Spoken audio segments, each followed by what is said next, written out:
Great win, certainly on the road at Utah State. We just performed at a high level in a very difficult environment, and got back on Sunday.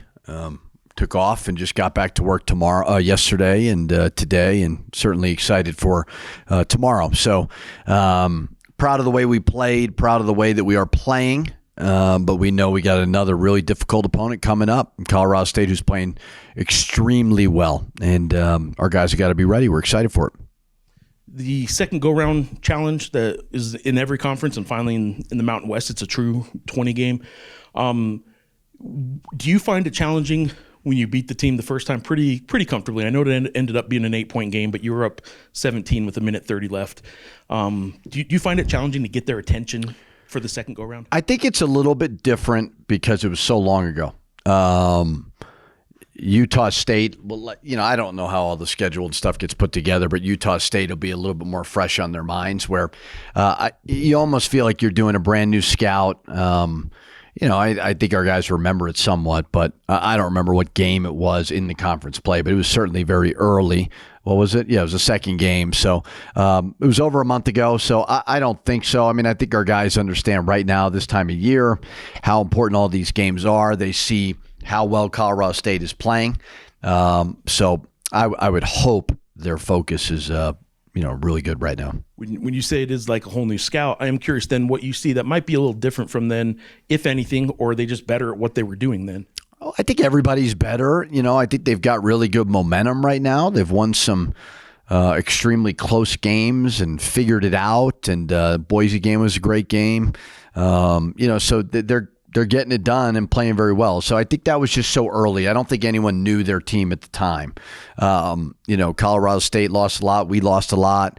They had a really important piece back with Nick Clifford. We had one certainly with Donovan, but we weren't ourselves. They weren't there. So like when I watch the game, rewatch it, I think they look better, but we look better. So I just think it's a whole new game, and our guys will be ready. All right, and you mentioned him, Donovan, Neek, and I guess you could probably, I swear, whatever that wasn't me. Yeah. Neek, Tyson, I know it's midway, and I know how much you like talking awards, but those are the players that are probably kind of front runners right now for Player of the Year, and Neek's having a year worthy of that. What challenges does he present? Why is he having such a good year when you look at him on tape? Well, he's a pro prospect. Size, really size and skill, can hit a mid-range, can knock down a three. Doesn't have a whole lot of weaknesses, honestly. Happy to see a guy like him come back to Colorado State. Retention is huge, and Colorado State's obviously done a great job of building a program that people like him or Isaiah Stevens, they kind of dip their toe in the NBA waters and then decide to come back, and it's only going to be beneficial for him. So I don't see a huge weakness in his game. When you watch him, I think you understand why NBA scouts would be intrigued by him. He's got that type of game that would fit in. So he deserves to be in that conversation to be Player of the Year, first team type all-conference player. How much do you think this team has grown from something like the San Jose State loss? Because I know you've talked about how defensively this team has come along, but it even seems like the mentality going on the road, getting these road wins, a dominant road win, seems like they've even matured a bit too and settled in.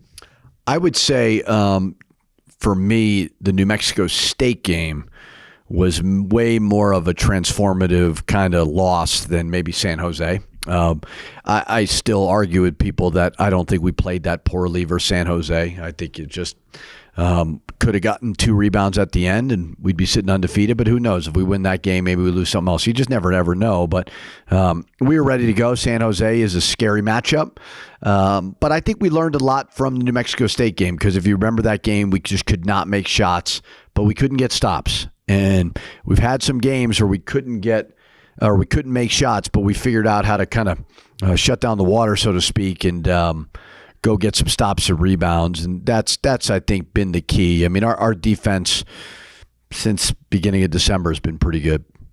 That second half, just watching the game down by 6 and then you almost win by 20, did that final score even surprise you a little bit or not at all? you try really hard to stay in the moment as best you can and not assume anything. You never know. I mean, I thought the prep leading up to Utah State would be really good. I knew that Utah State had been playing extremely well. It's a difficult place to win, but I thought our guys would be ready. Now, I liked kind of where we were at going into the locker room. Had some foul trouble. We're only down, 6? And just continue to guard, get stops, and we started to make some shots. So I never have a preconceived assumption of how a game is going to go, because every time I do that, it never goes the way that you think it is. But certainly just proud of the way we competed.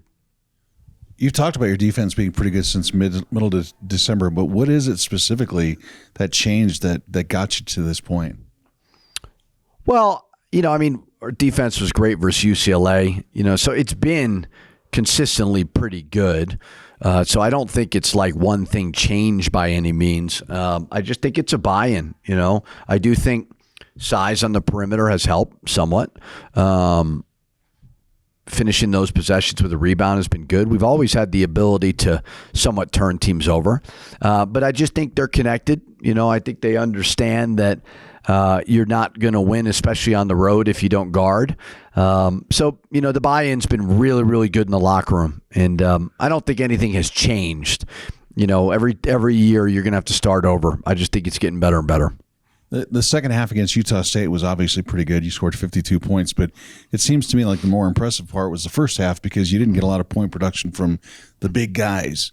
Do you feel like the first half kind of set the tone for what happened in the Utah State game? I think the second half was better. I would argue with you there. But, yeah, I think anytime you go on the road like that and you can walk into the locker room and say, okay, we're only down 2 possessions, and we had Nelly in foul trouble, you want to show the opponent, like, we're here, we're ready to go. And I think we did that. But I really just try to make it kind of a one possession at a time type mentality. I don't sound the alarms whether we're down or we're up or whatever at halftime. I just try to help them as best I can in the locker room. Thought we did that, and thought we stayed the course. And in the afterglow of the Utah State game, could probably maybe swell some heads in the locker room. How do you keep these guys grounded? Because you look, Colorado State's 8-2. They have been playing well, but how do you keep these guys grounded?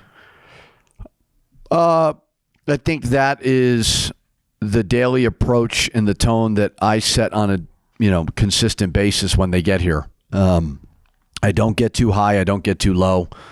My demeanor rarely changes. Doesn't matter if we've won a couple in a row, lost a couple in a row.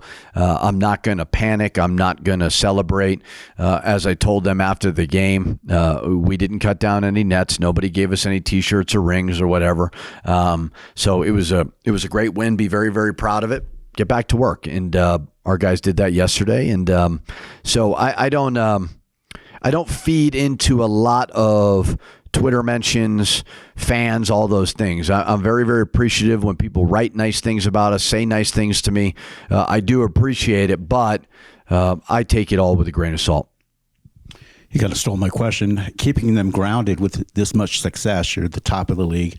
What is it about this team that is different, in your opinion? I mean, they just seem to be, the role players are playing better. The bench is playing better. It's like, is it everybody just playing their role?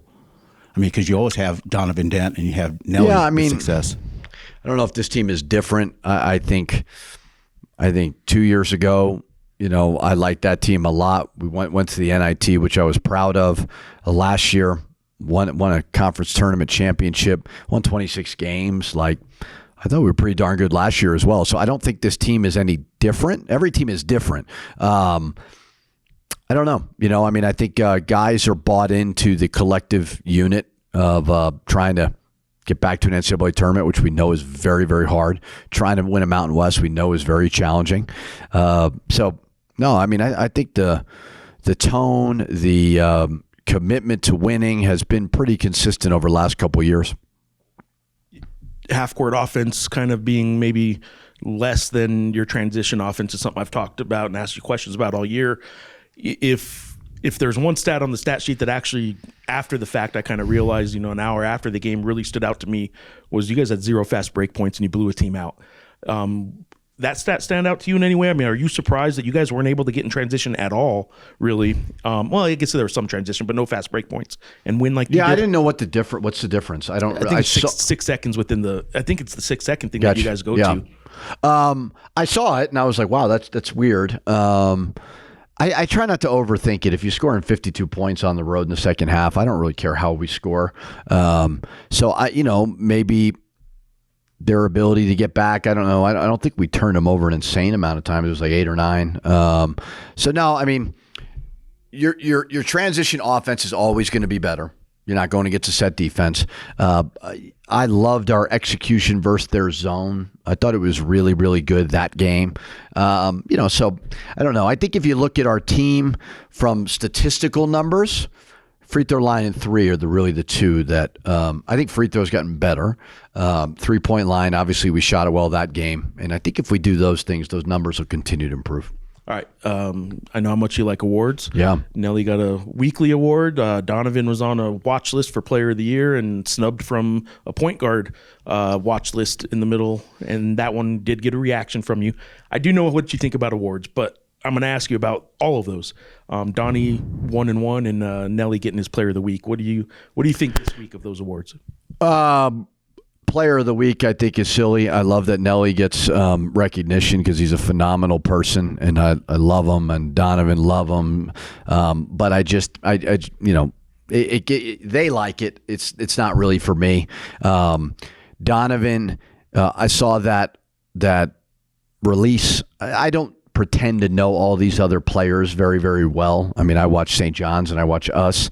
But I will just say Donovan, from an impact standpoint, in my opinion, is absolutely a top 10 point guard in the country. Now, we set team goals every single year, and I would hope Donovan's individual goal is to not be the whatever it is, Bob Cousy point. Like, that shouldn't be on his radar.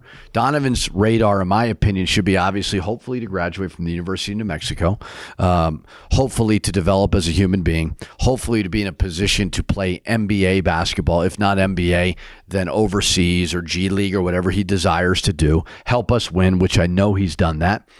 Being on a Bob Cousy award list, it doesn't get him anywhere, in my opinion. With that being said, though, he deserves to be on it. He's extremely impactful. So I don't care. Those things don't motivate me, but they probably motivate the players more than I put into it. But the noise, the disrespect, like, I don't know. I'm so past all caring about all those things, but they probably do care about it. CSU, Jalen Lake has actually been kind of really stepping up for them. Can you speak about like how you guys are scouting Jalen Lake, who's helping Nick? Yeah, he's playing well. Like when we played him over a month ago, like we've always liked him. Another retention player that they got to come back. So just making shots, making some big shots. They're always going to have some skilled guys. That's part of Coach Medved's system is that. It's kind of like John Beilein at Michigan when I was in the Big Ten. Very, very similar type philosophy of what they do. So Lake is a perfect system player, and they're right back to lose Isaiah Stevens, maybe one of the best players to ever play in the Mountain West, and to be right back here. It's a testament to the job that they do.